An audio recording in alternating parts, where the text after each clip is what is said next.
Lord of Mystery. The Return of the Stars Chapter 301 to 310. Chapter 301. Script from the scriptwriter Ilya said in a heavier tone. Explain it clearly. The man nodded and continued. Ince Zangwill once encountered Nast, the king of the five seas, on the sea. The two sides fought a great battle in the spirit world, and later only Nast left the spirit world.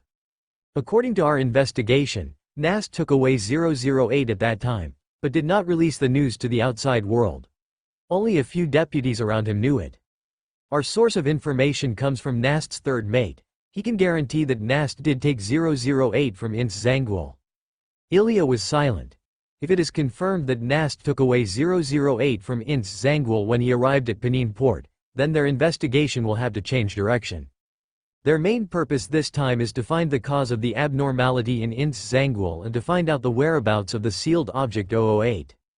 Of these two things, retrieving 008 is the top priority. Sharon and Hastur may be related to the organization of the Yellow Monk, or it may be related to the cause of Ince Zangwill's abnormality. After thinking for a while, Ilya made a decision. If the news was confirmed, she would lead 2 Red Glove members to go out to sea by boat to find the whereabouts of Nast and 008. The other Red Glove members stayed in Penin Port and continued to explore along the line of Sharon and Hastur. I want to go to the sea to find the whereabouts of 008. I hope Ms. Ilya will agree to my willful decision. The person who spoke was Leonard. He took the initiative to leave Penin Port and go to the sea to perform a relatively dangerous and unpredictable mission. Ilya looked at him in surprise. You have a good relationship with that Hastur? He is the first friend I made in Backland. Okay, you can follow me to the sea. Ilya satisfied Leonard's little willfulness. Not wanting to investigate his good friend personally, for the sake of friendship, he chose to take the initiative to perform a more dangerous and unknown mission. Such a choice made Leonard's whole image radiate brilliance. Facing the admiring eyes of the Red Glove team members, Leonard was like a warrior statue, his eyes full of determination and silence. After returning to his room and lying on the bed, Leonard began to call the old man out to chat. Old man, do you think I am stupid? It is safer to stay in Penin Port, but I chose to stay away from here and go to the vast ocean to find the king of the five seas. That is the sea, that is the king of the five seas. Why did I make this choice in a moment of brain twitch? Alas, Hastur, you have made me suffer. If it were not for you, I would not have to suffer this unjust crime. Leonard kept complaining, but he did not have much regret in his heart. He did not have many friends. Hastur was the first friend he made when he came to Backland. They also experienced the witch incident together. He cherished this friendship. He really did not want to face Hastur as an interrogator for the second time, so it was better to find an excuse to stay away from here. Old man, why don't you say anything? Do you also think that I made this decision too stupid? Leonard was a little anxious. After a long time, the old man's faint sigh came from the depths of his heart. I wanted to praise your decisive choice this time. After all, you rarely show your intelligence. I didn't expect that I thought too much. This time it was Leonard's turn to be silent. Why did this sound wrong? This means that the old man approves of his choice this time and even intends to praise him. Is it just his constant complaints that broke the old man's fantasy? He cleared his throat and said, Old man, you misunderstood.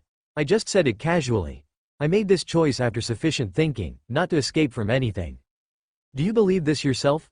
Leonard choked for a moment and asked, Old man, why do you think it's better to stay away from here?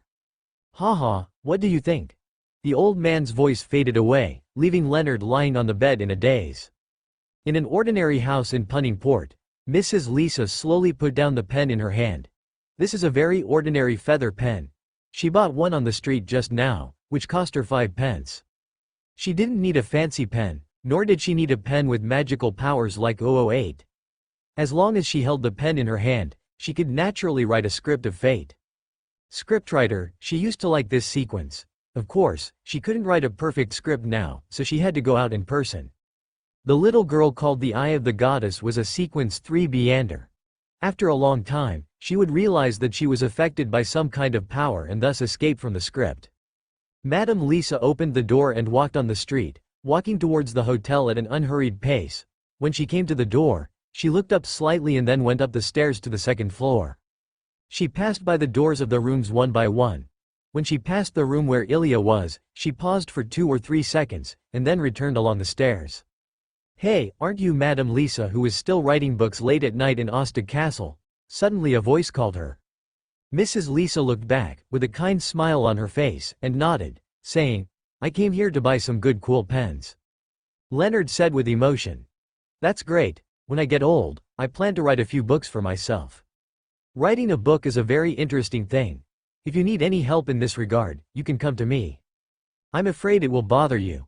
No trouble, you're the Earl's friend. Mrs. Lisa deliberately changed her words. After the two chatted about how to write a book, Mrs. Lisa looked at Leonard deeply before leaving. "If you need any other help, you can also come to me. Thank you for your kindness. If you need anything, I will definitely come to your house." After watching Mrs. Lisa leave with the crowd, Leonard said with emotion, "What a hospitable and energetic old man. At this age, she can still insist on writing late at night. Those authors who only write 2 or 3 chapters a day should really be ashamed of this." Back to the hotel, Leonard went up to the second floor. When he was about to go back to his room to rest, Ms. Ilya's door opened. Leonard walked forward and said hello. Ilya nodded slightly. "We will sail away tomorrow. If you need anything else, you can prepare it today." In response, Leonard asked curiously, "Have you confirmed that 008 is in the hands of the King of the Five Seas?" "Well, we should also set off early so that we can return to Backland earlier." "Okay, I will go to prepare things now." Leonard went down the stairs again and went to the shops on both sides of the street to buy some daily necessities. It is not known how long we will stay at sea on this trip, so it is better to stock up some things so that we don't have to rely on fish every day in the future. After working for most of the day, it was not until after 9 o'clock in the evening that Leonard came back with a big bag of things and ended today's shopping. After taking a shower, Leonard lay comfortably on the bed. After a short rest, he shouted in his heart, "Old man, you are very quiet today. Hey, old man, you don't seem to be in a good mood? Heartless people are always happier. Hey, old man, I'm concerned about you. Why do you suddenly attack me?" "I'm just telling the truth." Leonard has become accustomed to the old man's tone and is too lazy to argue with him. After thinking for a while, he said, "Old man, do you think 008 really fell into the hands of Nast, the King of the Five Seas? I always feel that something is wrong with this matter. If someone wants 008 to fall into his hands, it must fall into his hands." "Old man, why do you talk around?" Leonard muttered in dissatisfaction, but no one answered him again. At about 7 o'clock the next day, Leonard and another team member followed Ilya to go out to sea by boat. When the ship gradually disappeared at the end of the sea and sky, Mrs. Lisa retracted her sight and closed the window facing the sea. In the castle, Asta was also having people pack up. He was going to settle down in Punning Port for a while and sort out the navy of the 3 ports. After Mrs. Lisa came back, she went straight to the study to meet Asta. "Is it done? Some of them have gone out to sea to find 008, and your friend is among them." Asta raised his eyebrows slightly and said, "Is this also your arrangement?" "No, it's his own choice. It seems that he doesn't want to stay here and face me." Asta laughed, and he was in a good mood. Mrs. Lisa said a little uncertainly, "It seems that there is something in his body that can interfere with fate, or he is parasitized by a powerful extraordinary person." Asta asked curiously, "Can you see the secret of Leonard clearly?" "I can probably guess what it is. We are very close to each other. I am quite sensitive to unusual fluctuations in fate, especially the ability of parasitism and theft." Asta waved his hand and said, "You don't need to intervene in this matter, just pretend nothing happened." Mrs. Lisa didn't say anything more and left the study quietly. Welcome to Fanfic Audiobook, your go-to place for immersive audiobooks. If you enjoy the content, don't forget to like the video and subscribe to our channel for more amazing stories. Chapter 302 Star Wandering God. Punning Port. Without the eyes of the goddess here, the remaining members of the Red Gloves team are like running naked in the eyes of a group of scriptwriters, and they can be depicted in any way they want on their bodies. Even if Hasta, the person responsible for their investigation, was right under their noses, they would not be able to discover it. Hasta was too lazy to pay attention to them and concentrated on handling port affairs. Some time ago, the Archduke of South Wales, under pressure from Backland, assigned 3 ports for him to take over. These 3 ports are all in the south. If the southern continent really attacks, these 3 ports are the most likely battlefields. In order to manage this place well, Hasta personally took charge of Punning Port, while others were sent to garrison the other 2 ports. It was relatively easy to take back the command of the port garrison. After all, not many people dared to disobey what the Archduke of Southwell said here. With power, Hasta's first step in taking office was to lay off half of the defenders. Most of these defenders cannot be reused and need to recruit new blood. After stabilizing, Hasta will eliminate some more people. As for who to eliminate first, it's very simple. First, take a simple physical test, and then take a written test. With both hands, you can always roughly distinguish who needs to be eliminated. Considering that people here have not yet universalized 9-year compulsory education, Hasta put more thought into the essay test, such as adding a few more picture reading questions, or reading in succession. If you want to recruit new people into the army, the fastest way is money. Punning Port is a large port in South Wales. Many merchant ships from the southern continent choose this place as a berthing point. But because of the Archduke of Southwell, most of the benefits here were taken away by him, and the income of residents here is generally not high. As long as the military salary is higher than the average, it will be easy to recruit people. Not to mention that in the eyes of many people, the Navy in South Wales is just a sinecure, just getting paid and not doing any work. Within 7 days, Hasta had completed the initial renovation. Seeing that the effect was not bad, he asked the other 2 ports to follow suit. If there are not enough young and strong men at the port, then we can use printed newspapers to spread the news inland and attract more human resources. Then Hasta formulated a 1-month training plan, which was mainly divided into 2 parts. One was basic physical training, and the other was familiarity with maritime operations. After a month, Hasta will be ready to lead them out to kill some pirates, gain some experience, and focus on cultivating their courage and murderousness. A soldier who has been on the battlefield and seen blood is completely different from a soldier who only knows how to train. After formulating the relevant matters, Hasta had some free time to rest. He carried Azishara as he walked around the port dock, observing the customs and business transactions here. The bulk of Punning Port's tax collection comes from merchant ships berthed by foreign merchants. Tax bills are issued based on the approximate total value of the goods on merchant ships, which is very expensive. For ferries that only carry passengers, the fees are charged according to the number of passengers, and basically 1/2 to 2/3 of the profits are taken away. It seems that the Grand Duke of Southwell also understands the principle of not fishing in the lake, and does not squeeze too hard. Hasta just watched and had no intention of changing these things. Developing port business is not something he needs to worry about now. When the war begins, the more prosperous the port is destroyed, the more brilliant it will be. He did not want to see the port he had worked so hard to build destroyed by the war. This is like when playing a game, your opponent is frantically blasting troops, and you are just hiding at home building wonders. Finally, your opponent comes in front of you, praises your wonders for being beautiful, and then puts out a cannon to blow your wonders to pieces. At night, Hasta came to the Hall of Stars, scanned the stars as usual, and then his eyes fell on the light spots next to the stars of the high-dimensional overlooker. In the small town where the faith was spread at the beginning, now more than half of the residents have begun to believe in the high-dimensional overlookers. When what they believe in is not the honorable name of the high-dimensional overlooker, but the honorable name of the star-wandering god. They believed that the pair of white crystal eyeballs that suddenly descended on the bell tower came from outside the sky or from the depths of the starry sky. Thrown from the hand of a god, this is a gift from the stars. In the missionary manual written by this devout believer, it is described as follows. That is a God who likes to play in the stars. He is always spreading his gifts to the world inadvertently. This pair of balls, which are like balls forged from white crystal, are objects that he plays with suspended in his palms all year round. They are called wandering stars, and they are his favorite toys in daily life. If this pair of wandering stars can be sent back to the starry sky, they will be able to see the dreamy starry skygate. At that time, he will drive a carriage carved from starlight and appear deep in the starry skygate. He is in a happy mood after seeing his beloved toy. He can grant the 3 wishes of the kind-hearted person who sent back the gift, and he can be allowed to enter his eternal kingdom of God. Hasta silently read this missionary manual, and I have to say that it is very well written.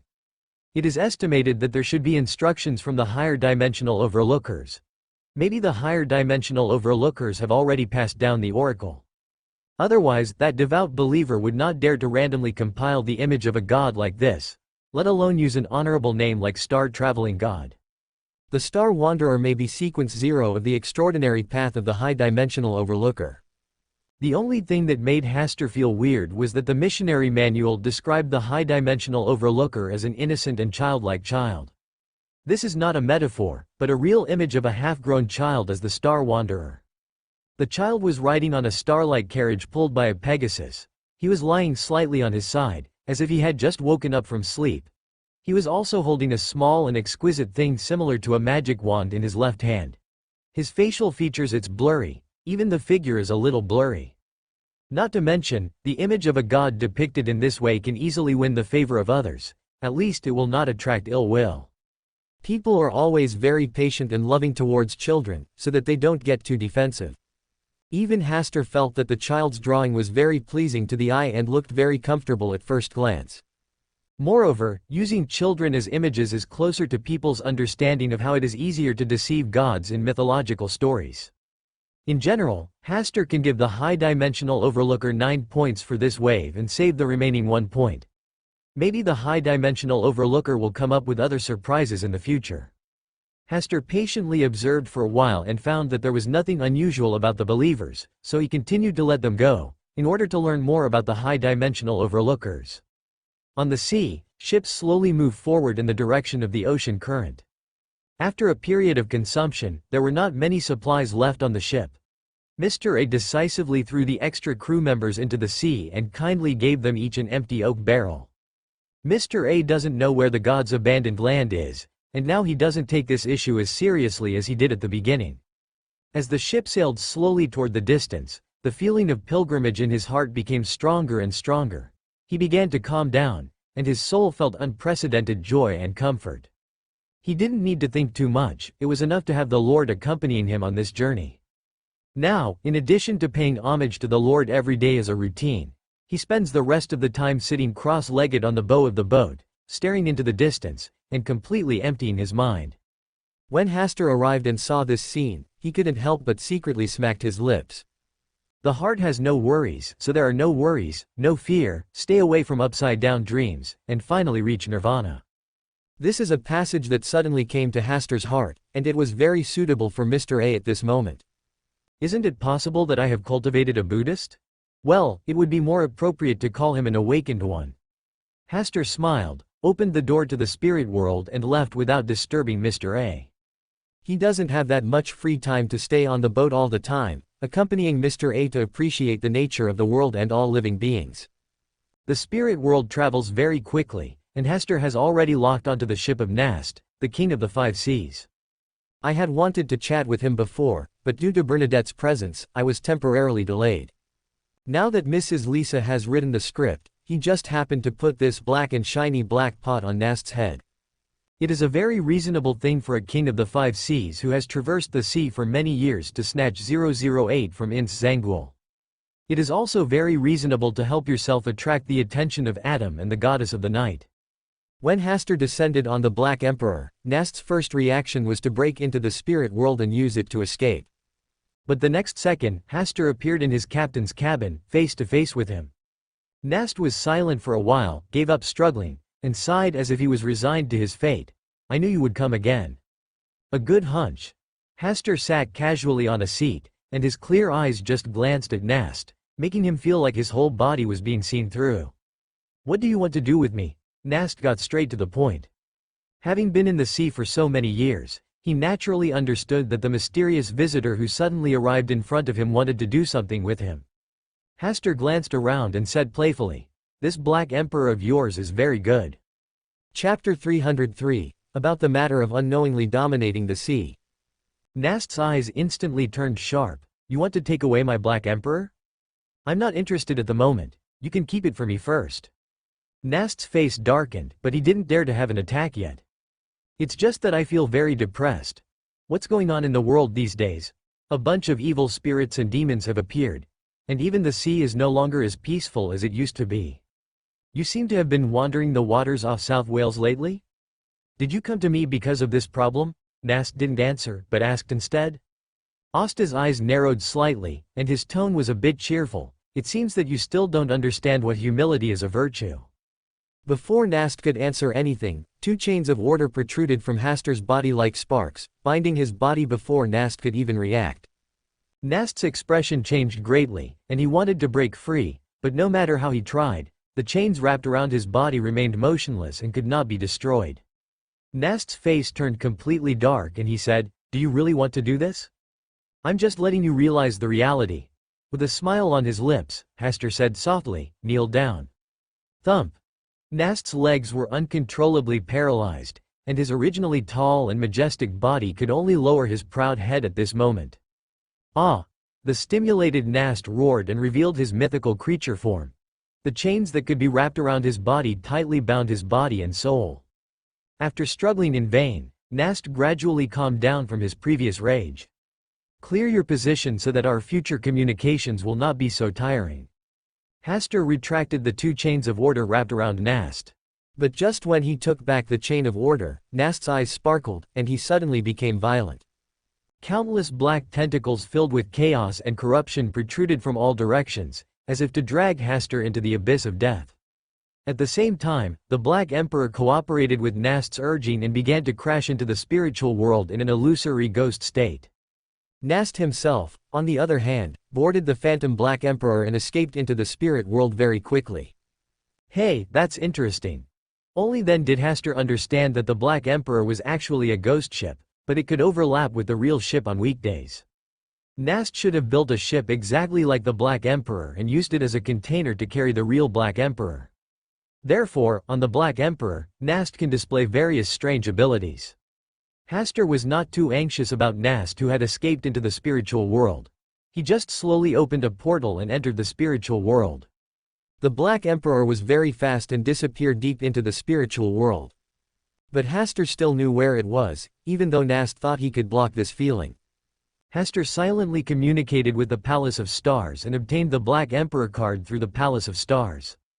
With the Black Emperor card in the hands of the star container, there are even more tricks that can be played. Using it to sense the fleeing Nast is just a very ordinary ability. And the eyes of the stars are upon everything. There was no way to avoid even an existence like the high-dimensional Overlooker, so how could Nast hide his traces? When Hastur found the Black Emperor, Nast was kneeling on one knee on the bow deck, lowering his head, and his body was shaking slightly. In front of him was a huge firebird with a wingspan of about 10 meters. To be precise, this is a phoenix that has grown many times larger. Hastur landed firmly on the bow deck and looked at the phoenix in front of him. This is the first time they have met in this way. Just by looking at each other, Hastur knew that Phoenix Grey Carey had recognized his true identity. After all, there was a contract between them, and this is the spiritual world, where they can gain insight into more hidden secrets. "Why are you here?" Chirp. Grey Carey still didn't speak human words, but Hastur still clearly understood what he meant. He sensed his aura in the spirit world, so he went out for a walk, and then helped catch this little bug. Hastur smiled and nodded. "You have grown up a lot recently." Chirp. The original phoenix with a wingspan of 10 meters turned into a small flamingo the size of a palm. "Go back and rest. I will deal with this little bug myself." Chirp. The little firebird didn't hesitate at all, flapped its wings, and flew away like a small ball of fire. He was also very considerate in driving away the powerful spiritual creatures that came to watch nearby. It wasn't until the figure of the little firebird completely disappeared that Nast, who was kneeling on the deck, dared to raise his head slightly, and his body stopped shaking. But he still didn't get up, still kneeling, because Hastur stood in front of him, holding a Black Emperor card that he dreamed of in his hand. "Aren't you going to say something?" Hastur's understatement made Nast's body tremble unconsciously. The majesty of the Black Emperor that seemed to materialize made his heartbeat slow down for half a beat and his breathing became heavy and difficult. What if? Nast had a wry smile on his face, but in the end he didn't finish his words and just sighed. If this mysterious visitor had taken out the Black Emperor card earlier, he would definitely be willing to cooperate with the other party and even please the other party. If he had known that there was such a terrifying existence in the spirit world, he would definitely not have had the slightest thought of resistance. It was really terrifying. When the huge firebird appeared in front of him, he felt that his soul was frozen, and he had no choice but to kneel down and surrender. This was not a level of existence at all, and he didn't even dare to think of running away. At least it was a terrifying existence of Sequence 1, and maybe even more terrifying, just one step away from ascending to the throne of God. As for higher points, he didn't dare to guess, he was just a small Sequence 3. He really couldn't stand the torment of so many big guys. For the first time in his life, Nast felt how small and helpless Sequence 3 was. Even if he was just one step away from becoming an angel on Earth. I am willing to surrender. After being silent for a while, Nast chose to surrender on his own initiative without Hasta saying anything. After experiencing what happened today, Nast finally understood that Sequence 3 Beyonders also needed a backer. Just like Bernadette, many people on the sea have been talking about Bernadette being an apostle of the stars recently. Bernadette has now been promoted successfully, one step ahead of herself, but even so, she has become a believer of the stars. Why can't I hold a thigh? Is this too much? No, this is reasonable. Nast can already foresee that in the future, those who don't have a strong backer behind them will definitely be cleaned up. Following the mysterious visitor with the Black Emperor card in front of him, and with such a terrible foreign aid in the spirit world, Nast feels that this thigh is quite strong. Instead of waiting for others to speak, it is better to be straightforward. Maybe you can leave a good impression of knowing the times. You are very good. Hasta did feel a little better about Nast. I just want to survive and witness the glory of the Black Emperor. There was some hope in Nast's eyes, the Solomon Empire, a country that is not too far away. He used to be heading towards the restoration of this great empire until he fell into the sea and became a pirate king. After the past glory faded and the years were wasted, his initial goal gradually changed. Black Emperor. Hasta sighed with emotion. That was the direction he wanted to work hard for, but time was not on his side. April 1st. In the morning, in the study, Hasta received a letter of visit, signed by Alfred, Audrey's second brother. If he hadn't sent the letter, Hasta would have almost forgotten that there was such a person. He has been busy dealing with other things during this period, and he really didn't have the heart to think too much about irrelevant things. For Miss Audrey's sake, I still have to meet her second brother. Hasta quickly replied, saying that he would be free around 2 o'clock tomorrow afternoon and welcome his visit. After solving this matter, Hasta leaned back slightly. At present, the training of new recruits in the port has been on the right track, and he doesn't need to work too hard for the time being. Nast's surrender also gave Hasta more initiative in the future war. If you think about it carefully, the forces on the sea are basically related to him. The mysterious Queen Bernadette is a believer of the stars, the uncrowned king of the high dimension Overlooker can be regarded as an ally, and the king of the five seas Nast is a surrendered subordinate. I feel a little scared myself. Hasta murmured, he actually did not deliberately plan the sea. But as things develop, whether intentionally or unintentionally, he can now be said to dominate the sea. Chapter 304, High Dimensional Overlooker, equally targeting every outer god. At night, the Palace of Stars. Hasta sat at the top, stretching out 4 chains of order, pulling the Jinn, the Mother Tree of Desire, the Superstar Master, and the High Dimensional Overlooker respectively. The Jinn noticed that the High Dimensional Overlooker sitting below him didn't say a word, completely pretending that he didn't exist. In my heart, I was thinking, luckily I had the shamelessness to change my seat, otherwise my position should be that of a High Dimensional Overlooker now. When he thought of the scene where he was sitting alone across from him, facing the High Dimensional Overlooker, the Mother Tree of Desire, and the Superstar Lord, the Jinn felt a sense of joy and fear. But now, his position was above the High Dimensional Overlooker, which made his originally depressed mood much better. The Mother Tree of Desire and the Superstar Master were a little surprised when they saw the arrival of the High Dimensional Overlooker, and their gazes deliberately ignored the High Dimensional Overlooker and landed on the Jinn. But today's Jinn has been silent, and he doesn't feel any joy when facing the arrival of the High Dimensional Overlooker. If he follows the usual character of the Jinn, he will definitely be arrogant and high-spirited. Could it be that there was a quarrel between them? The Mother Tree of Desire and the Superstar Master looked at each other and didn't speak for a while. Hasta did not speak, but quietly watched this scene that was similar to a Shira field. Why, don't you all welcome my arrival? After all, we have been neighbors in the stars for thousands of years. The High Dimensional Overlooker smiled and spoke, then looked at the Lantern God who was in a complicated mood and said, Don't you always expect me to ascend to the Hall of Stars and then help you fight against the cooperation between the Mother Tree of Desire and the Superstar Master? Haha, I don't dare to have such extravagant hopes anymore. The jinn's unabashed eccentricity amused the melon-eating Hastur. Tisk, the love and hatred between the outer gods in the past. The high-dimensional overlooker said calmly, you still have to have wishes, maybe one day it will come true. Do you think I will believe what you say, meeting? The high-dimensional overlooker's affirmative answer made the jinn god stunned for a moment, but he quickly sneered. I will not suffer losses in the same place twice. It's not like you haven't done this kind of thing before. The jinn tried hard to suppress the anger in his heart and said angrily, are you coming to the Hall of Stars just to settle old scores with me? Gao Wei looked down and said in a brisk tone, it is undeniable that this is also one of the purposes of my coming to the Hall of Stars. The jinn completely darkened his face and no longer wanted to talk to the high-dimensional overlooker, because he already understood the bad character of the clone of the high-dimensional overlooker. The body and clones of the high-dimensional overlooker are not the same concept. The clones transformed by him all have vivid and independent personalities. Even if the clone curses the main body, it is a normal phenomenon. This time, the clone of the high-dimensional overlooker who came to the Hall of Stars obviously did not inherit the original personality. Seeing that the jinn did not continue to argue, Hastur, the Mother Tree of Desire, and the Superstar Master all felt a little unsatisfied. Snort. The jinn noticed this gaze and let out a deep groan to express his dissatisfaction. The high-dimensional overlooker laughed and said, it's so interesting, this is the charm of the meeting of stars. Hastur has somewhat figured out the character of the high-dimensional overlooker. His position is undoubtedly closer to that of the jinn. If we use playing games as a metaphor, the two of them are teammates.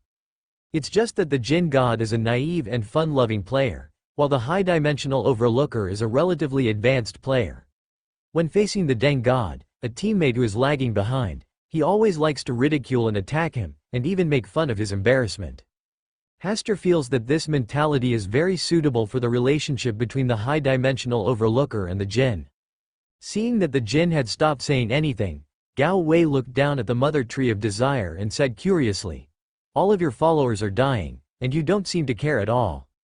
The Mother Tree of Desire said calmly, they are all necessary sacrifices. Oh, that's it. Even your stupid son who worked so hard to give birth can be sacrificed at any time. He is truly the Mother Tree of Desire. What are you saying? The Mother Tree of Desire noticed something was wrong in these words. Sacrifice. Sacrificing yourself for your mother is a more heroic way to die. Are you being alarmist? Do I need it? Gao Wei looked down and leaned back slightly, his posture tending to move closer to the jinn.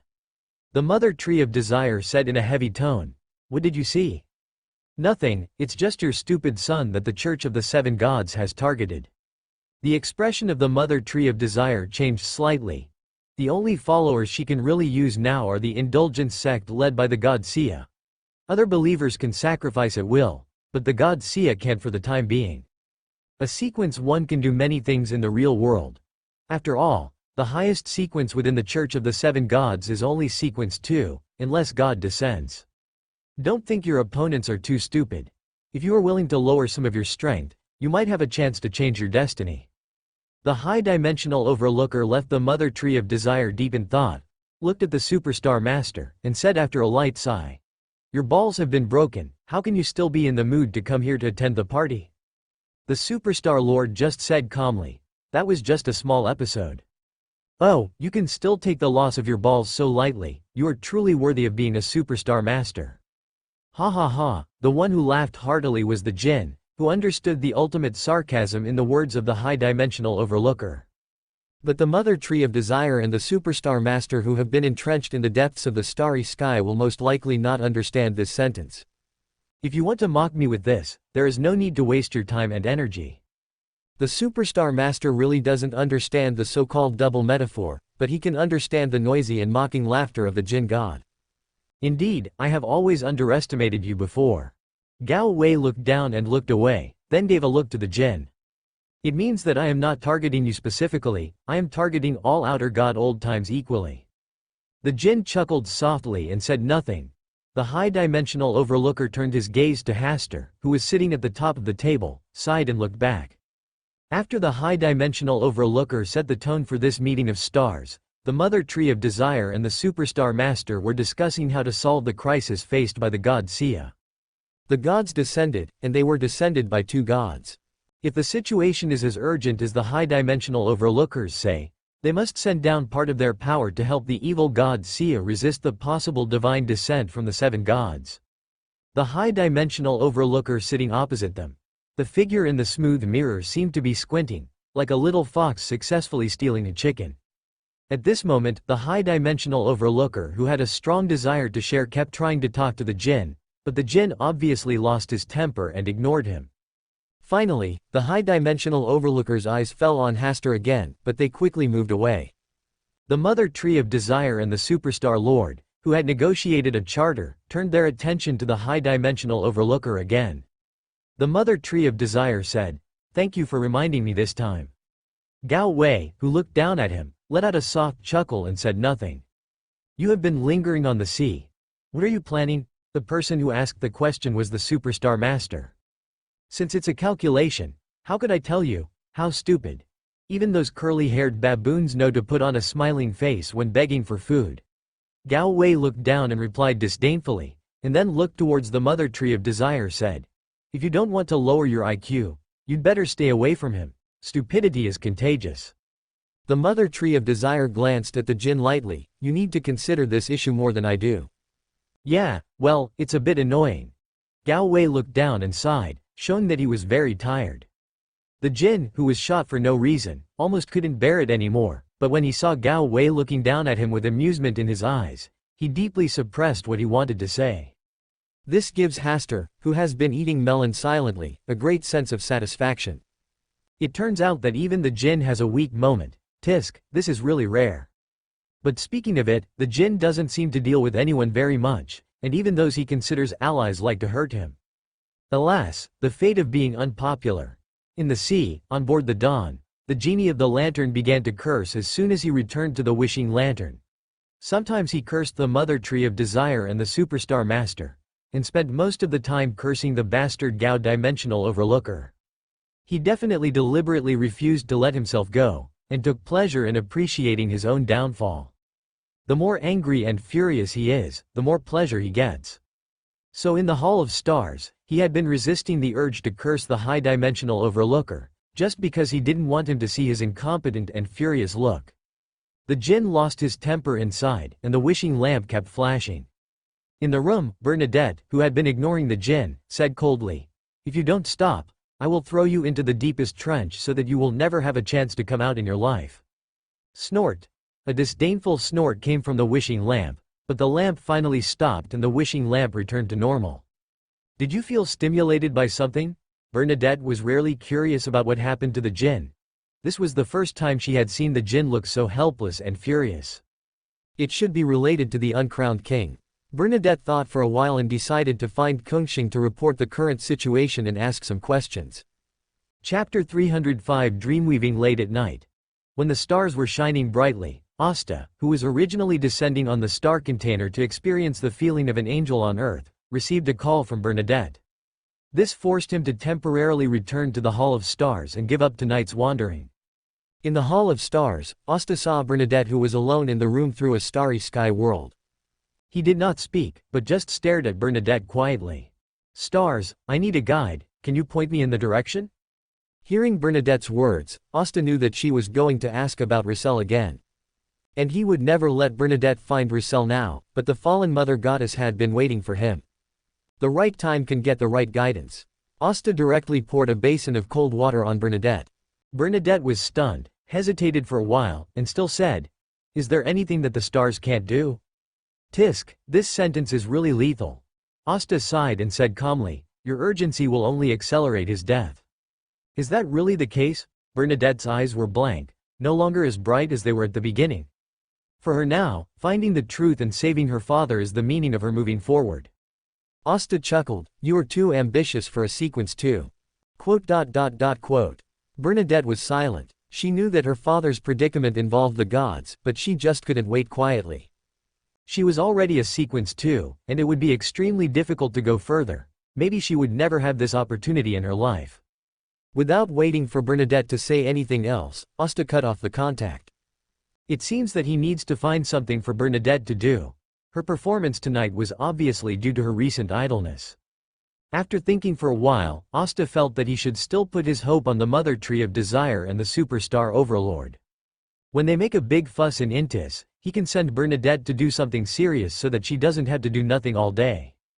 Thinking of this, Hastur looked at the largest light spot beside the star of the Mother Tree of Desire. The god of evil Sia was directing some people to build something that looked like an altar, probably to receive the divine power of the Mother Tree of Desire.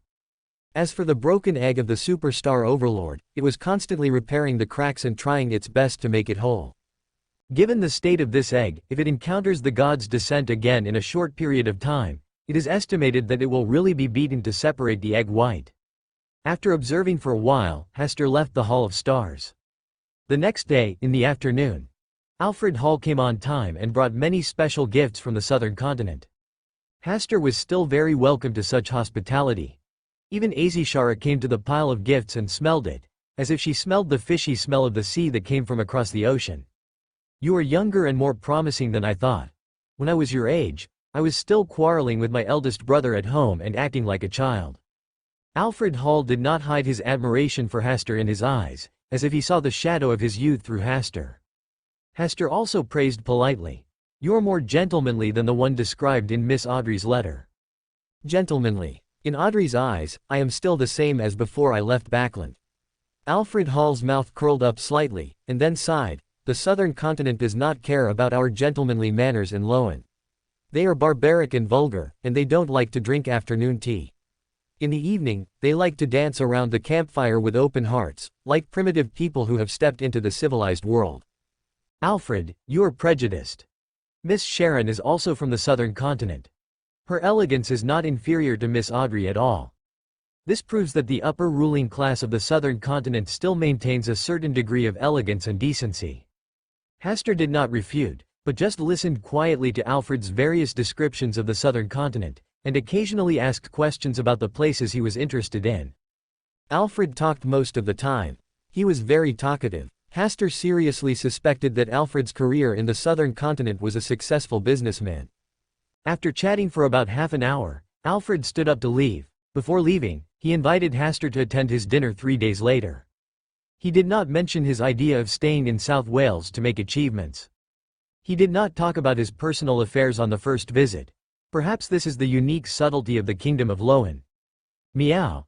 Azishara jumped onto Hastur's right thigh, who had not yet stood up, raised her little paw and waved it twice, and then stared at the gift Alfred sent today. He actually sent dried fish from the southern continent. He is really thoughtful.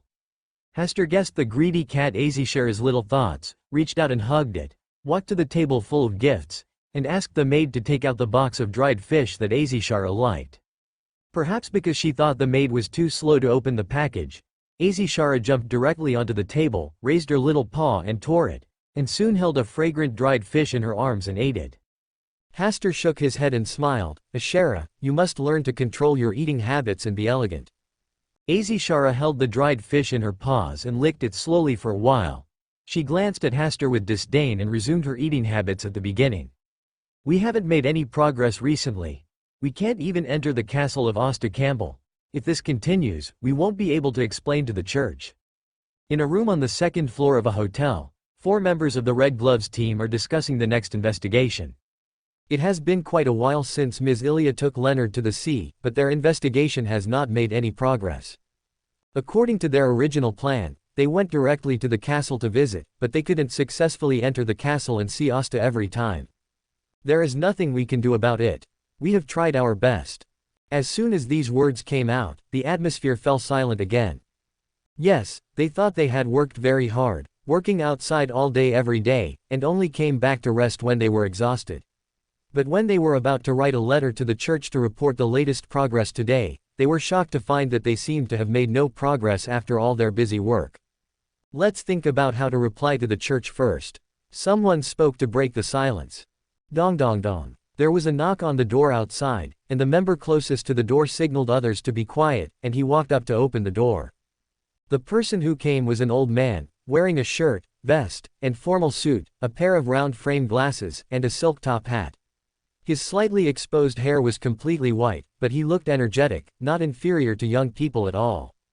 "Old sir, what's the matter with you knocking on the door suddenly?" The old man nodded and said, "I'm here to help you get out of the predicament you are in." Predicament? Old sir, are you kidding? I'm talking to you about these things seriously. "But we don't know each other, and it's hard for us to believe what you say. It's getting late, so you should go back and rest early." In the face of doubts, the old man did not get angry, and his tone was still calm. "Have you often encountered coincidences and accidental things recently? Have you been repeating some investigations that seem busy but actually have no effect? How do you know this? I'm here to help you solve this predicament. Listen to me, if you want to get rid of it, I'm here, so fast." The old man looked up at the sky slightly, and soon, his body exploded like a string of bubbles and disappeared in the blink of an eye. The Red Gloves team members in the room were shocked and were about to do something when the world in front of them suddenly cracked and shattered. Hoo. This turned out to be a dream. The people who were sleeping in the room suddenly woke up, looked at the dark room, and wiped the sweat from their foreheads. Their hearts were still beating rapidly, as if they had not recovered from the dream just now. Was it really just a dream just now? The 4 Red Gloves team members had this thought at the same time. They didn't care about continuing to sleep, and hurriedly got up to contact others. After everyone gathered, they were shocked to find that the 4 of them had just had the same dream. The various details in the dream, even the clothes and words of the old man were exactly the same.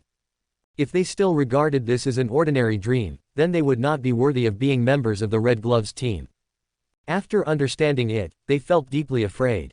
If the old man who pulled them into the dream at the same time tonight really came to rescue them, then it means that they are in a huge dilemma. Even the old man didn't know whether he was scared away or killed in the end. "We must save ourselves." This was the first consensus they reached. "Suspend all investigations. We must stay together during this period, whether eating, sleeping or resting at night. No one can act on their own. Find a way to get in touch with the church and let them know the predicament we are in. Finally, don't act rashly." After reaching a certain consensus, they began to write letters and prepared to send the news back to Backland through the spirit world messenger. But when they finished writing the letter and blew the copper whistle to summon the spirit world messenger, they waited for no spirit world messenger to come. Fear and helplessness began to spread, just like the dark and lightless world outside the window. Tonight, the light of the scarlet moon did not fall on them. They began to anxiously discuss various ways to get out of the predicament. Some people said to leave Punning Port first, and some said to create chaos and then take the opportunity to leave. In the end, they found that doing nothing would gain temporary safety. The darkness will eventually pass, and only when the sun shines in through the window will they feel a little relieved after a sleepless night. Chapter 306 Puppet, Sharon. It's dawn, what can we do? It seems that nothing can change the current predicament. The 4 members of the Red Gloves team looked at each other and fell into deep thought. After the sun rose higher, they went out to do things as usual as yesterday to see if they could hide from those people in the dark. After the morning, they returned to the hotel room to gather and began to discuss countermeasures. After the morning test, they did not find any suspicious people around them, nor did they encounter any suspicious things. This made them wonder if the people who were secretly following them were led away by the old man last night. Some people suggested taking this opportunity to try to leave Punning Port. If they could leave here, they could ask for help. Some people also suspected that the dream last night was directed and acted by the old man himself, or perhaps nothing happened from beginning to end. Finally, they were divided into 2 teams, each with 2 people. One team stayed here and did not move, and the other team had 1 person leave by land and 1 person escape from Punning Port by sea. In the afternoon, they boarded their respective carriages and ships smoothly and left. At night, the 2 members of the Red Gloves team who stayed in the hotel to wait for their teammates who had just left for less than 5 hours. The 4 people gathered in the room again. There was a silence at first, and the man who left by car coughed lightly and began to talk about his experience tonight. "The horse in the carriage I took in the afternoon suddenly went crazy on the road, almost shaking the whole carriage apart. The coachman had to let me get off and walk. I wanted to wait and see if there were other carriages leaving Punning Port, but I waited for an hour and didn't see any other carriages. There were no carriages, so I thought about leaving here on foot, and then set off to the villages and towns near Punning Port as shown on the map. In order to avoid being discovered, I deliberately avoided the main road and walked on the dense forest path. After walking for more than an hour, I returned to the same place again. This is definitely not normal, so I went back to the hotel first and thought about discussing it with you again. After he finished speaking, the person who went out to sea by boat also talked about his experience tonight. Everything was normal, but after about 2 hours, the captain told them that they might have encountered fog at sea. The ship had been circling in the nearby sea area and could not find the original route, so they had to return. The captain, who had been making a living on the sea for many years, said that one of them might have caused the displeasure of the sea god, and it was the sea god who stopped them from going out to sea. The captain and the crew believed this kind of talk, so he was sent back to the shore. Coincidence? Accidental? This could no longer explain what they encountered tonight. The noble goddess will not sit idly by and watch her believers suffer. As long as we don't write and send the letter back on time, the church will know that we are in trouble now. Now, the most important thing for us is to survive safely and wait for the support of the church. Everyone take a rest for a night, and think about how to solve this dilemma tomorrow. At 10 o'clock in the evening, under the dim light, Asta sat at the desk, flipping through the new book sent by Mrs. Lisa, which was another book praising the Great King in Yellow. It mainly tells the stories that the Yellow King encounters when he walks in the world as an incarnation. It has a fairy tale style and a slightly dark reality style. Hasta personally thinks it is well written. Lady Lisa seems to be very talented in this aspect. After reading the book, Hasta moved his body a little and was about to take a bath and rest. Suddenly, he saw a Shara came to the window excitedly and meowed twice at the dark night outside. Sharon is back. Hasta smiled and came to the window. He saw a window in front of him flashing light and a figure appeared in the window. Meow. Shara waved her little claws to scratch the window glass, as if she wanted to dig Sharon out of it, but she couldn't succeed. Bang! Shara scratched the stained glass on the window too hard, and most of the stained glass fell to the ground. The broken glass left in the window frame had more than a dozen cracks, and Sharon's figure appeared in each small mirror. Ashara's dark blue eyes widened, and she couldn't understand the magical scene in front of her. After watching for a while, she wanted to stretch out her claws again, but when she saw the broken glass on the ground, she retracted her cat claws and called out in grievance. Soon, the figure of Sharon in the glass gathered together and came to another piece of glass opposite. Meow? Shara came closer, her eyes almost sticking to the stained glass. Sharon in the glass stretched out her hands, picked up Ashara and entered the mirror world. Entering the glass for the first time, Shara seemed very excited, lying happily in Sharon's arms, with only her little head exposed. Hasta looked at this scene and didn't bother to argue with Ashara about destroying the stained glass. After playing for a while, Sharon moved from the only remaining glass to the mirror on the table, and then walked out. Sharon, who successfully promoted to a Sequence 4 puppet, is not much different from before in terms of appearance and temperament.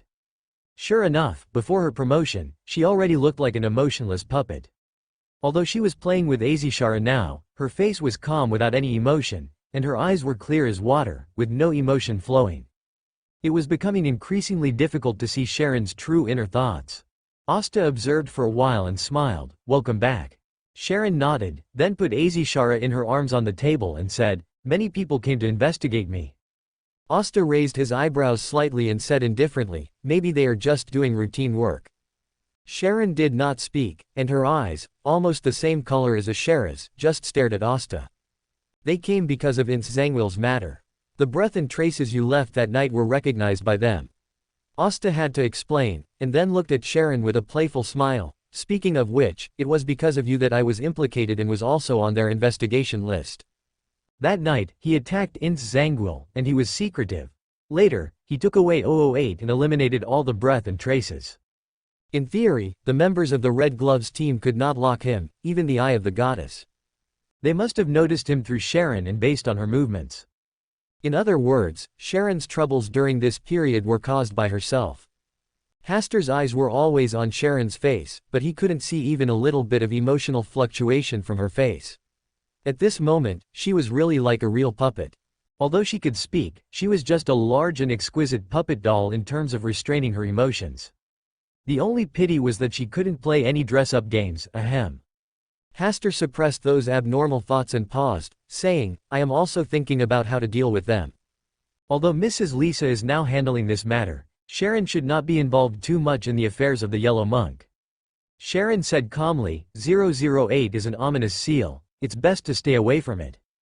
Hasta laughed, it's really annoying sometimes, but it's still a little useful. Now, 008 is still lying quietly in a box in the corner of the desk. It was only because of Sharon's presence that he didn't jump up and object. Seeing that Hasta insisted on keeping 008, Sharon didn't continue the topic. Hasta asked Sharon to sit down first, and then said, tell me about your experiences during this period. Very good. That's it. Yes. And Sharon, you're more frugal with words than before. Meow. Azishara also echoed. Have you ever seen a talkative puppet? Yes. Hasta answered very confidently, which made Sharon's eyes flash with surprise. In the novel I wrote for you, the puppets who look cold and emotionless have passion like fire in their hearts, and they also desire to communicate with others. Although Azishara can't speak human language, she always likes to interrupt us when we talk. It can be seen that communication is the instinct of living things. Meow. Azishara glared at Hasta angrily, and ran to Sharon, covering her eyes with her little paws, as if she was crying sadly. Look, even a cat can have such vivid expressions. How can a person be worse than a cat? Hasta also meant something. He knew that Sharon didn't like to talk and didn't like to show emotions. This was Sharon's nature. But when playing a puppet, Sharon could easily assimilate herself to the puppet because they were too similar.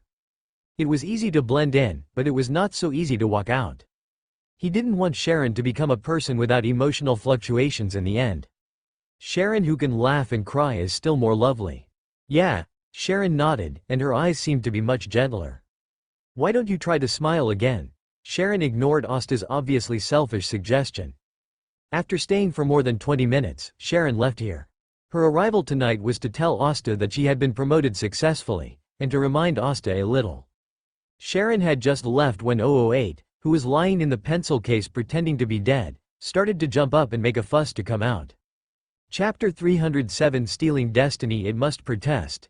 Even if it was what Miss Sharon said, it would argue with reason. It is the most loyal pen of its master, not an ominous thing that brings disaster. Hasta walked over, flicked the top of the pen case with his right index finger, and bounced it back to the table. If you make trouble again, I will really give you to that paranoid. 008 calmed down instantly. Judging the situation has always been its strong point. But it still shook slightly twice, as if it was telling its grievances. Hasta sat down at the desk, took out a piece of paper, but did not open the pen case containing 008. Instead, he picked up an ordinary feather pen and slowly began to practice writing.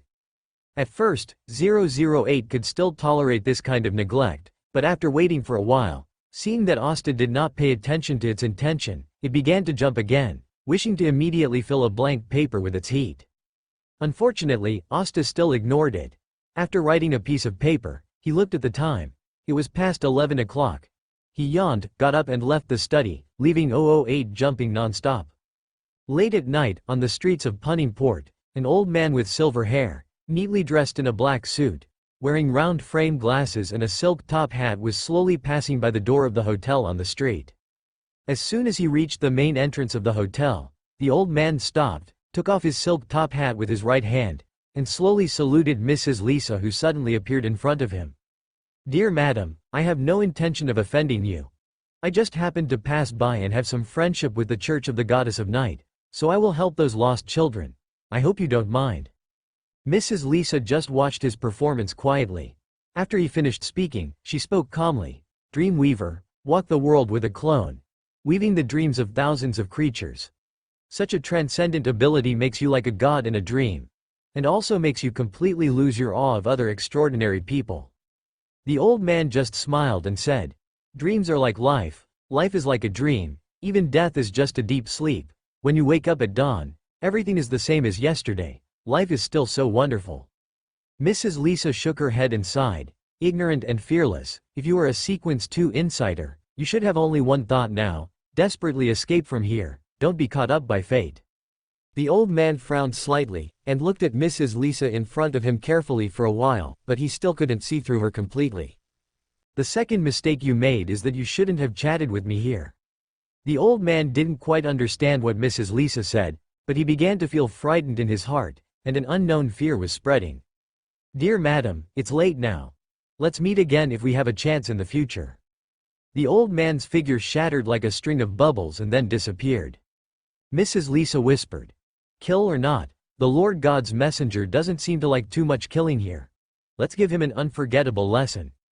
In a small town outside Puntingport, the old man walked out of the alley and was slightly relieved to see that no one was chasing him. Just now, he actually felt a strong fear from the old lady, which was a taste he hadn't tasted for a long time. It's better to be careful. The old man changed his body shape, became shorter, and his silver white hair began to be dyed black and white. He put away his round frame glasses. There was a scar as wide as an index finger on his left cheek, and a sparse beard grew on his chin. In his hand, there was an extra silver-rimmed cane made of water-sinking wood. The whole person looks 20 years younger than before, and his temperament is completely different from his previous image. He has always had many identities. He is Bajos Hopkins, the king of the Black Sea, one of the 4 pirate kings, and Eric Drake, a well-known hermit in the Sonia Sea. He is also the former president of Backland Medical College and the Royal Medical Consultant. He has too many identities, so many that even he sometimes forgets them. Dream weaver, weaving dreams, and at the same time, weaving his own dreams. In dreams, he can be anyone. I really don't know which organization the old lady just now is a member of. Are you sure you want to know? The old man stopped walking a few steps, his face sank, and his originally relaxed mood was stained with a layer of haze. Because the inexplicable voice just now came from his own mind. And this voice is very familiar, it is the old lady who just met once. The old man suppressed his shock, chuckled and clapped his hands, saying, "It's a wonderful trick. I didn't even notice it for a while. Tonight is really eye-opening." "Is this shocking to you? You're still too young." The old man's eyes flickered slightly, and his voice became a little colder. "I said I had no intention of interfering in your affairs. I just happened to pass by. The first time, I let you go, but you didn't leave. You were still wandering around there. Since you like to meddle in other people's business, you have to pay a little price for it." "Hee, this is just one of my clones. Who said this is your clone?" As soon as this sentence came out, the old man felt that he had completely lost control of his body. The whole person's consciousness condensed into a small light spot, imprisoned in a dark and lightless world. It was not until this time that he really realized that he had kicked the iron plate this time. Bajos Hopkins, Eric Drake, the Royal Medical Advisor. Pauli Delaw. You do have quite a lot of identities. As his identity was revealed layer by layer, the old man's heart sank completely. Just now he tried to end the life of this clone, but found that he was just a passerby and could not affect this body in the slightest. The old lady whom I had only met once was now the real master of her avatar. The old man asked in a deep voice, "Who are you? Don't you think it's too late to ask this question now? What do you want with my body? The Garden of Eden seems like a nice place, just in time for a stroll." "Haha, even if you occupy my clone, you still can't enter the Garden of Eden. Your clone, alas, you still don't understand what you have lost now." Mrs. Lisa sighed, closed the clone's eyes, and entered the collective subconscious world. The Garden of Eden exists here. It is very difficult to find the Garden of Eden in the collective subconscious. But for this clone, his true body is sleeping deep in the Garden of Eden. Pauli Delaw, his true identity is the current president of the Psychological Alchemy Society. He regards the Garden of Eden as an absolutely safe place, so when he goes out for a walk, he will place his true body deep in the Garden of Eden. The clone walking outside is like a bubble, and it will break when it breaks, without affecting his true body at all. But now, he finally felt a suffocating feeling of being grabbed by fate's neck. The Garden of Eden was opened by a person occupying his own clone. She even made it all the way to the place where she kept her real body without any hindrance. None of the members of the jury she met on the way recognized her identity and completely regarded her as herself. She even stopped to chat with a friend she had a good relationship with about her adventures during this time. His friends didn't realize that there was a new soul in this clone, and everyone naturally thought that she was him. "Your destiny has been replaced." "No, to be more precise, the destiny of my clone was stolen." Pauli Delaw's heart was particularly heavy. Since the other party could steal the fate of this clone, then when he came to his true body, he could also steal the fate of his true body. In this way, he will completely lose his destiny, his identity, and everything about him will be completely replaced by others. If he could still sweat now, he would be sweating profusely. If I had known that I would encounter such a terrifying existence, I should have stayed away from Punning Port as soon as I landed. Instead of relying on the specialness of being a dream weaver to go and take care of other things. Regret. Such emotions are redundant in the extraordinary world. Well, Polly Delaw sighed heavily, closed his eyes and waited for his fate. Deep in the Garden of Eden, the clone has met the original body. Another part of the consciousness in the sleeping body woke up, and was a little stunned when he saw the clone that suddenly appeared in front of him. According to the time schedule, now is not the time for this clone to come back. Could it be that it has encountered some difficult problem? Why did you come back suddenly? This is a warning to you. The main body is confused. What is this? Does the clone want to rebel? Once some dreams are broken, they will be lost forever, and they will never be able to wait for the new life the next day. With these last words, Mrs. Lisa left the Polly Delaw clone and returned control to him. Of course, even if you come here, you always have to bring something back. She took away Polly Delaw's 3 identities and left a back door on his body to facilitate her entry and exit if necessary in the future. Polly Delaw, who regained control of his clone, was silent for a long time before sighing. People always have to pay a price for their choices, even if the price is very expensive. After regaining control, he knew he had lost something, but he couldn't remember it. What is lost forever and can never come back. Chapter 308 Audrey, Susie, we are different. The next day, Mrs. Lisa came here specifically to talk about the members of the Red Gloves team and the matter of stealing fate last night. After listening to Mrs. Lisa's description, Hester really felt that the extraordinary path of the King in Yellow was very scary. Once promoted to Sequence 3 life stealing, it is a qualitative leap. You did a good job in this matter. Hester smiled and gave a compliment. There may be some trouble with the Church of the Goddess of Night. Let them not set foot in Southwell County again. If they agree, let them leave. Hester thought for a while and then said, remember to clear all their memories related to this before leaving. I don't like trouble. I will obey the instructions of the Divine Envoy. Mrs. Lisa respectfully withdrew. On the desk, 008, who had been holding back all night, started jumping around again. Hester glanced at it, but still didn't open the pencil case, so he let it sit there for a few more days. At 10 o'clock in the morning, Hasta went to the recruit training camp to provide guidance on relevant training. At the same time, he was also learning various knowledge required for maritime operations. As a commander, if you don't understand anything, you can't lead the soldiers. In the army, the soldiers still believe in real men who are capable. Backland, St. Samuel's Church. Archbishop Anthony finally received instructions from the Church of Serenity. The Red Glove team that went to South Wales to investigate in the past few days did not report on the progress of the investigation in a timely manner, which showed that they were in trouble, so serious that they could not even send news. The last time they reported the situation was not long after they arrived at Punning Port. If nothing else, they are currently trapped in Punning Port. Regarding this matter, they did not dare to act rashly. They could only send the message back to Tranquility Church and wait for instructions from there.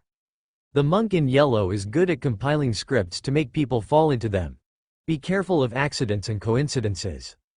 Although the reply received was very concise, it already expressed the attitude of Tranquility Church, which was to send personnel to rescue and strive to uncover the dark iron curtain of Punning Port. That is the territory of the Loan Kingdom, and it is a place protected by the Church of the Night Goddess. It is necessary to find out what is there. And according to what Archbishop Anthony has learned in the past few days, maritime trade at Punning Port is still continuing. There are no restrictions on personnel exchanges, and no particularly major changes have occurred. All this shows that the only people who are really in trouble are the members of the Red Glove team, and other ordinary people are not affected at all. Therefore, they must take this opportunity to understand the new organization of the Yellow Monks, so that they can formulate countermeasures against them. Archbishop Anthony, who had made a decision in his mind, summoned Grest Sessima, who had returned to Backland some time ago and was known as the Sword of the Goddess. In the beginning, he was responsible for handling the affairs of Ince Zangwill.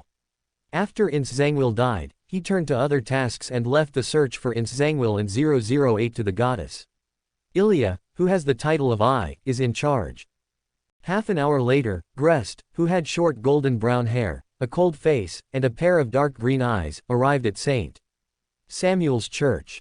After exchanging pleasantries with him, Archbishop Anthony told him about the incident at Punning Port and hoped that he would go and deal with it. Remember, when you arrive at Punning Port, you must not act rashly. Try to act in secret. It is best to contact the local Church of Storms first. Archbishop Anthony gave some special instructions to avoid any surprises in this mission. Well, I will be careful and won't reveal my identity until the critical moment. Grest nodded and left. He was always very cautious when dealing with these extraordinary tasks.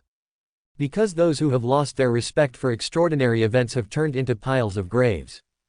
Earl Hall's house. Audrey is systematically learning about psychology from her psychology teacher, Ms. Isolante Osisleka. This psychology teacher was the one who recommended her to join the Psychological Alchemy Society.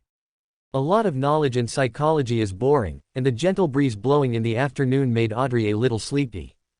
In order not to do the impolite thing of dozing off later, she could only focus on the face of Ms. Isolante Osisleka. This Ms. Isolante Osisleka has waist-length black hair, a pair of eyes as blue as lake water, and a baby face. She is obviously a mature psychiatrist, but she still looks like a girl studying in school. This sense of contrast gave Audrey a little more comfort in the boring class. Woof! Susie's voice sounded, and Audrey, who was trying to doze off, suddenly became energetic. She subconsciously looked towards where Susie was to see if anything interesting was happening. But when she met Susie's eyes, she understood. Nothing special happened. Susie's cry just now was to stimulate her to get rid of her sleepiness and cheer up. Although the effect of this behavior was very obvious, Audrey really wanted to cover her face with her hands. It was really embarrassing to be reminded by Susie like this. Audrey began to listen to the class attentively for a while. It was not until she heard Ms. Isolante Osisleka saying that today's class was over that she really got rid of the trouble of being sleepy. With an elegant and decent smile on her face, she warmly bid farewell to Ms. Isolante Osisleka as she left. Susie. When no one else was around, Audrey came to Susie, squatted down slightly, and reached out to pinch her right ear. She said earnestly, "Susie, next time when I'm in class, you can't yell at me at will, it will disturb my thoughts and make me lose my concentration." Susie said innocently, "Audrey, I just wanted to remind you not to spend your wonderful study time dozing off." Audrey said seriously, "I was thinking, closing my eyes can help me concentrate more. But every time I feel sleepy and doze off, I look the same as you just now." Audrey was silent for a while and left with her head slightly raised, leaving only one sentence. "Susie, I'm different from you." Back in the room, because Susie also followed, Audrey, who couldn't lie down on the bed to sleep immediately, sighed, sat at the desk near the window sill, supported her cheeks on both sides with her hands, and looked at the world outside the window. This year, as an adult, she has been much busier than in previous years, meeting more people, learning more knowledge, and doing more and more things. Even when she wanted to take a nap secretly, she had to consider whether Susie was present. She felt that she was having a hard time. "I don't know if Mr. Osta has started to contact Alfred." Knock, knock. The door was knocked, Audrey asked, and when she knew that it was Earl Hall who was looking for her, she stood up and pushed the door open. In the study, Earl Hall handed a letter to Audrey. "This is a letter to Osta, please pass it on for me." Audrey put the letter away and asked in confusion, "Why is it so troublesome?" "My identity is more sensitive, so it's better for you to help me send the letter about your second brother." "Dear Earl Hall, I will have someone send a letter to South Wales later." Audrey smiled and left with the letter. She also happened to write a letter to ask about Mr. Osta's recent situation. Woof, Susie also followed Audrey into the room. "Susie, you don't want to write a letter to Mr. Osta, do you?" Woof. "Susie, you are just a dog. Even Mr. Osta can't understand what you write, right?" Audrey looked embarrassed. She really didn't want Susie to keep in touch with Mr. Osta. She always felt that every time they contacted, Susie looked at her with more and more complicated eyes. Susie took a letter from the doghouse where she slept. The words on it were crooked and filled the whole paper with different sizes. "Audrey, I have learned the basic rune language." After Audrey was silent for a while, she said in surprise, "Susie, I don't remember teaching you to learn rune language." She only taught Susie how to understand and speak rune language, and didn't teach it how to write. After all, it was too difficult for a dog to practice writing. "Audrey, have you forgotten? There is a book called Basic Linguistics, and a book called The Origin and Evolution of the Loan Language, on your bookshelf. Did you learn by yourself? Yes, after all, I am just a dog. Unlike you who have a special teacher to teach you knowledge. Audrey's face became more complicated, and she tried to ask in a low voice, how long have you been studying? Have you learned everything? I have studied for half a month, but I haven't learned it completely yet. Fortunately, I am still ahead of Susie in this aspect. Audrey breathed a sigh of relief in her heart, but then she became distressed. She was actually chased by Susie all the way and almost overtaken by her. This feeling was really terrible. Her eyes fell on the letter written by Susie again. Will Mr. Asta understand what you mean by writing like this?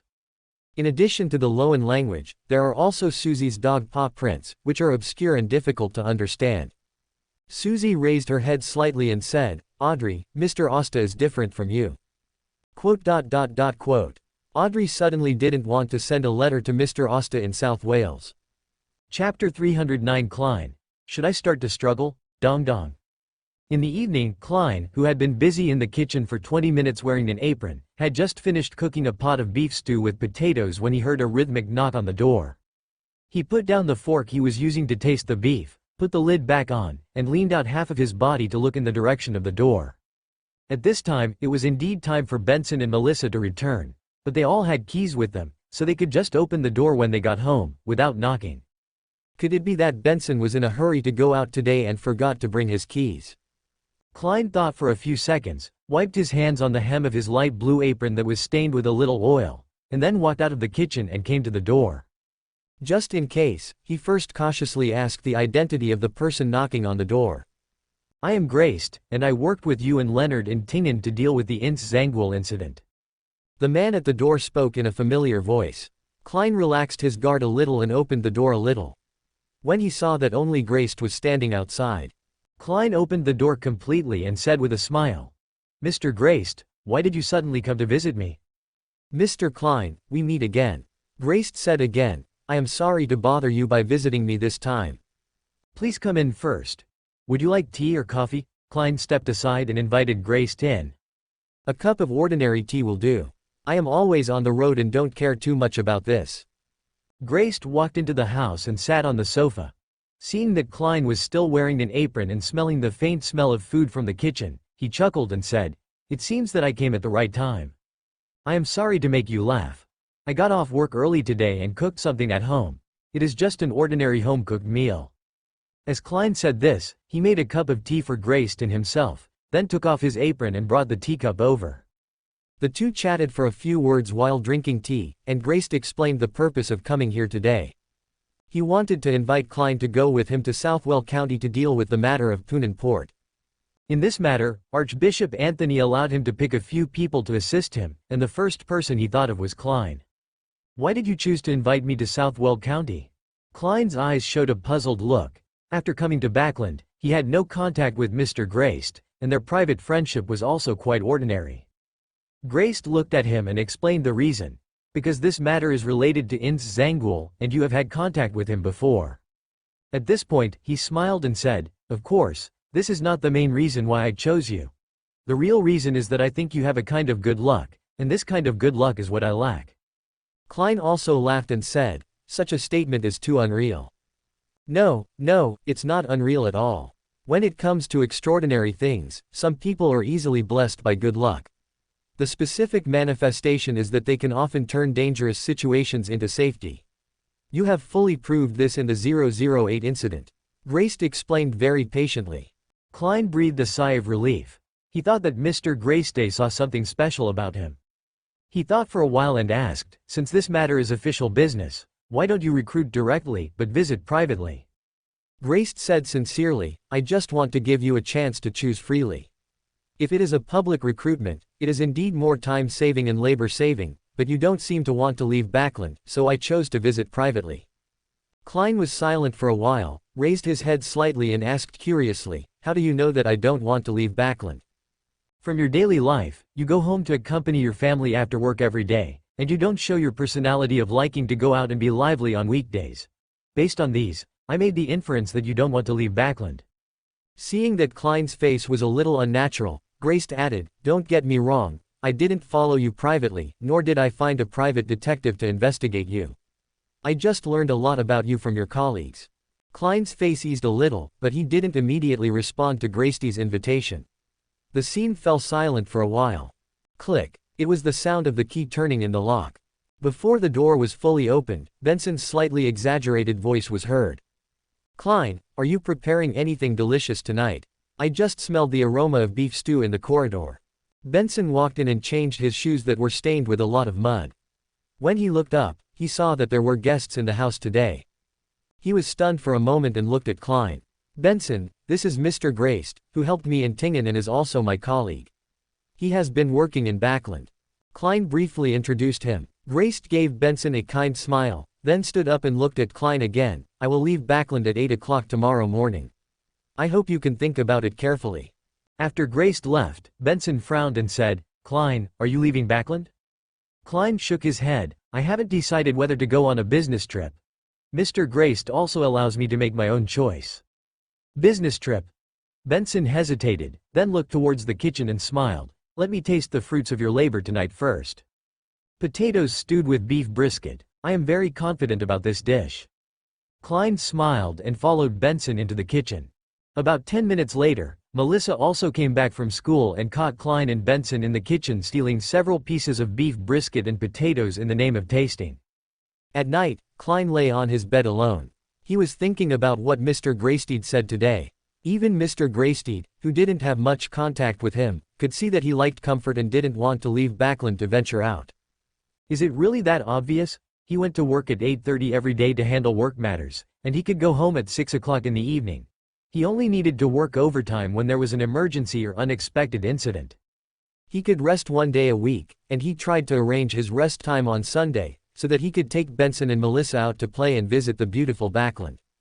Such a comfortable and relaxed life is like working from 9 to 5 in the original world. Maybe I should really go out for a walk. Klein had already made up his mind. After thinking for a while, he got up and went to the bathroom, and walked 4 steps backwards to the grey fog. He wanted to use divination to see if his journey to South Wales would be smooth. The final divination result was, although the process was bumpy, the result was still good, and it also involved some major changes in his life. As for the possible major changes, whether good or bad, it is impossible to divination so accurately. Do you want to try to divine the whereabouts of 008? Klein only thought briefly for 2 seconds and gave up this suicidal behavior. After all, no one knows who 008 is in the hands of now, and it is a big risk to spy rashly. In the morning, at the steam train station at 7:50, Graced waited for Klein. There was no surprise on his face, because he knew Klein would definitely come. Mr. Graced, I need your care on this journey. Mr. Klein, this is what I want to say to you. Graced smiled. On the sea, a small ship has been sailing on the sea for more than 10 days. On the bow deck, Leonard was facing the sea, fishing in the cool sea breeze. Since leaving Punning Port, they have been moving forward on the sea, encountering several waves of rampant pirates during the period, but unfortunately none of them knew the current specific location of the Black Emperor. There was no way, they could only ask and search at the same time. Alas, the fish in this sea are stupid, so casually bite the hook. Leonard exerted force on his wrist and threw a big fish weighing nearly 20 kilograms on the deck, pretending to look at a teammate who had not yet harvested anything. Seeing that his face did not seem to be very good, and there was an obvious bitter smile on the corner of his mouth, Leonard was in a much better mood. Thumbs up. There was a sound of footsteps on the deck. Leonard put down the fishing rod and looked at Ems Ilya, who came out of the captain's room. Ilya glanced at Leonard and another teammate, and then slowly said, "There is news from the church that the team members who stayed in Punning Port to investigate have encountered trouble, and even the news can't be transmitted normally." In trouble. The first thought that came to Leonard's mind was to be glad that he did not choose to stay in Punning Port, and the second thought was to worry about the situation of his teammates. Leonard asked tentatively, "Ms. Ilya, do you think we were deliberately led out of Punning Port?" Well, this matter is indeed a coincidence, and coincidence and accident are the most important obstacles we need to overcome in this investigation. Ilya also felt this way, especially after leaving Punning Port. Another team member said, "Then let's return to Punning Port now. This is the purpose of my coming to you now." As soon as Ilya finished speaking, the shadow of a ship appeared at the end of the distant sea and sky. When the ship gradually approached, Leonard and others saw clearly that the ship was the Black Emperor they had been looking for. Leonard's face was extremely solemn and he asked, "Is this also a coincidence arranged by someone?" Hearing this, Ilia's face changed slightly, but her eyes were still full of calmness and confidence. Whether it is a coincidence or not, we should not give up this opportunity. Chapter 310 About becoming a dungeon boss. Leonard and his companions chose to stay where they were, waiting for the Black Emperor to approach. Even if they wanted to sail away, they could not get rid of the Black Emperor, whose performance far exceeded that of ordinary ships. As the ship approached, they saw the burly figure standing on the deck, Nast, the king of the five seas. The Black Emperor was 3 or 4 meters higher than the ship Leonard and his companions were on. When the two ships approached, Nast was looking down at them from a high position. Behind Nast, there was a group of crew members, some of whom were blowing cheerful whistles, and some were staring at Ilia's beautiful figure and face with covetous eyes.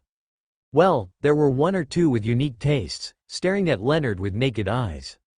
The expected conflict did not happen, and the rope ladder was lowered from the Black Emperor, signaling Leonard and others to go on board for a talk. "Let's go." Ilia walked ahead without much hesitation, and Leonard followed behind. On the deck, the crew members of the Black Emperor who had been watching the show had been dispersed by Nast, leaving only a third mate on the side. Nast glanced at the 3 of them with a stern look. "I heard that you have captured a lot of pirates, and you want to force them to tell you where I am?" "Yes." Ilia admitted this decisively. Nast laughed. "You are so brave. Do you want to openly provoke me on the sea?" Ilia said calmly, "I just want to ask you something. You are a person who lacks reverence. I just need to be in awe of the goddess." Even on the Black Emperor, Ilia's attitude is still calm and powerful, and she is not worried about her situation at all. If you really count it, this is the territory of Storm, not the kingdom of the goddess of Night. Night will always come. You are indeed a devout believer of the goddess of Night. Nast seemed to sigh, but soon he put away his extra expression and said coldly, "Faith is not worth a penny on the sea. Even the waves that arise inadvertently can make a louder sound than it. So you who have lost your faith have also become worthless." Ilia's words were sharp. She said calmly, "We only ask 3 questions on this trip and leave after asking. If you want to try to keep us, as you said, this is the territory of Storm." She was not a reckless person. After going to sea, she contacted the Storm Church. As the 3 major churches of the Kingdom of Loan, they often helped each other. How could she not inform the Storm Church when she came to the sea? Nast laughed, looking at the imposing Ms. Ilia in front of him with a little pity in his eyes. The position of the Storm Church on the sea has indeed been very strong, but that was in the past. Now, the uncrowned king who has just risen in the sea has always been at odds with the Storm Church, often targeting the Storm Church, and sometimes deliberately going to the outer area of the storm abyss to circle around. Unfortunately, he came here with a mission this time, otherwise he would let these 3 believers of the goddess of night see the ruthlessness of the sea. Boom! A violent sound, a large area of water splashed. Leonard and others subconsciously looked at the source of the sound. The ship they were on had been sunk by the shells. Ilia said with a cold face, "Do you want to compensate us with the Black Emperor?" "Want the Black Emperor? Unfortunately, you came a step late, and the Black Emperor has been booked in advance." Nast thought helplessly in his heart, and said, "Don't be so anxious. It is a rare fate to meet in the vast ocean. I just want to chat with you for a while." "Before chatting, answer me first, did you take the seal 008 from Ince Zangul?" Nast was quite surprised and said, "So you came for this matter?" "Yes, at that time, my study just happened to lack a suitable feather pen." Ilia's face was much more relaxed. "If you don't want to cause trouble, return it to us." "Hee, I took it from Ince Zangul. This thing no longer belongs to you. Moreover, you actually want to take back what was robbed from a pirate king. Don't you think it's too naive?" Nast had a sneer on his face, and he asked Ilia and others to stay on the ship as guests for a few days. "Okay." Ilia agreed at once, which surprised Leonard. Are they trying to steal the loot from a pirate king under his nose? In Punning Harbor, Hastur wanted to invite Sharon to go out for a walk during the weekend, but Sharon just stood motionless in front of the window and started her puppet performance. Sharon is now like a puppet without any life. Sometimes she can stand motionless in one place for several days at home, without even blinking her eyes. Azishara likes to provoke Sharon at this time, often climbing on her shoulders, stretching out her little claws and gently pulling her hair. At first, Sharon was a little uncomfortable, but as she got deeper into the performance, she let Azishara's behavior go.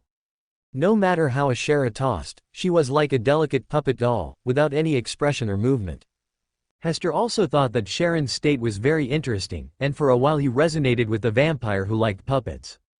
A beautiful and delicate puppet, who will not speak, will only stay by your side silently. Is there any more perfect gift for long-term companionship than this? But this thought was only temporary.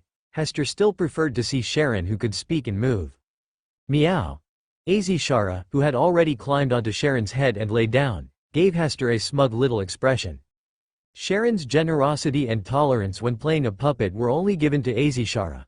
Sometimes Hester also wanted to try to tease Sharon in the puppet state, but she would often move away or speak.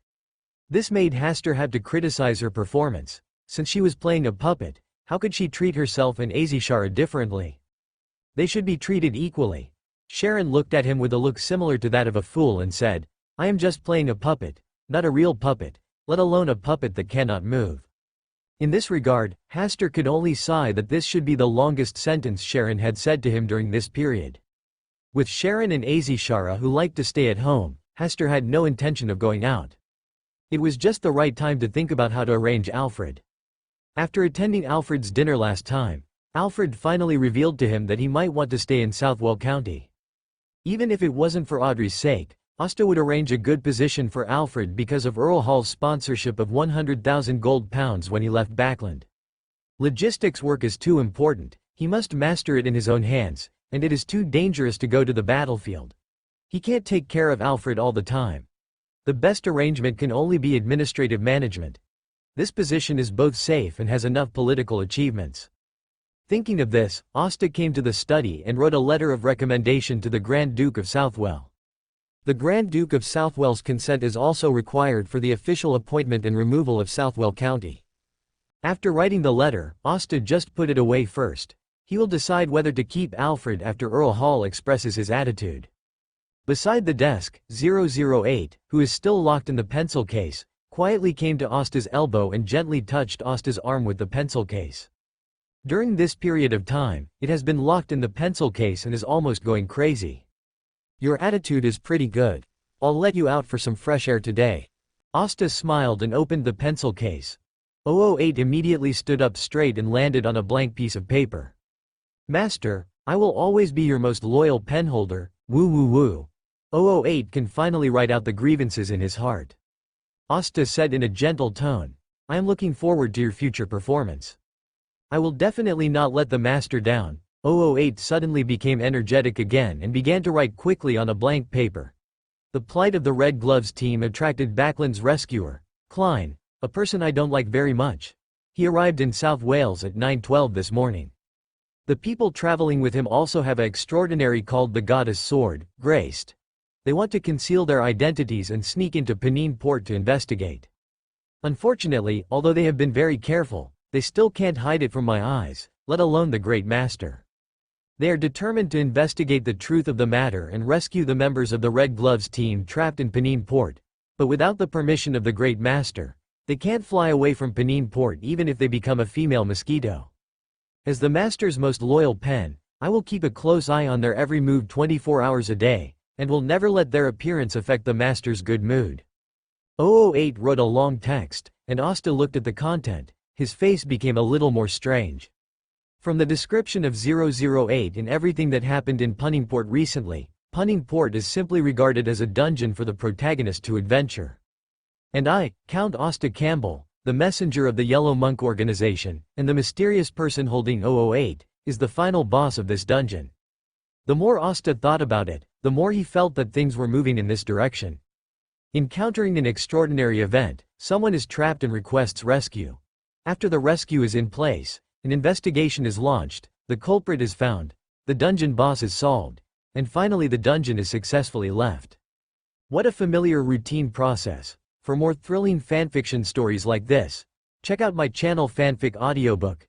Dive into epic adventures, mysterious realms, and legendary journeys brought to life through immersive storytelling. Don't forget to like, share, and subscribe for more amazing audiobooks.